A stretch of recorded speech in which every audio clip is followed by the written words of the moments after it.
September 5ஆம் தேதி தொடங்கும் துலீப் கோப்பை போட்டிகள் 22ஆம் தேதி வரை நடைபெற உள்ளன. ரவுண்ட் ராபின் லீக் முறையில் 4 மண்டலங்கள் மோதும் இந்த தொடரில் இந்தியாவின் முன்னணி கிரிக்கெட் வீரர்கள் பலரும் பங்கேற்க உள்ளனர். டாப் வீரர்களான KL ராகுல், ரிஷப் பண்ட், சூரியகுமார் யாதவ், சுப்மன் கில் ஆகியோர் துலீப் கோப்பையில் பங்கேற்பது உறுதியாகி இருக்கும் நிலையில் ரோஹித் சர்மா, விராட் கோலி, பும்ரா, அஸ்வின் ஆகியோர் விளையாடப் போவதில்லை என்பது தெரிய வந்திருக்கிறது.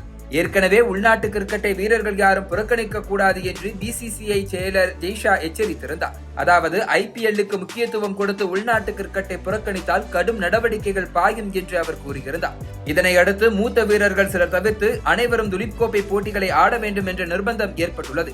அதன்படி யசஸ்வி ஜெய்ஸ்வால், சர்பராஸ் கான், ரஜத் படித்தார் ஆகியோரும் துலீப் கோப்பை கிரிக்கெட்டில் ஆடுகின்றனர்.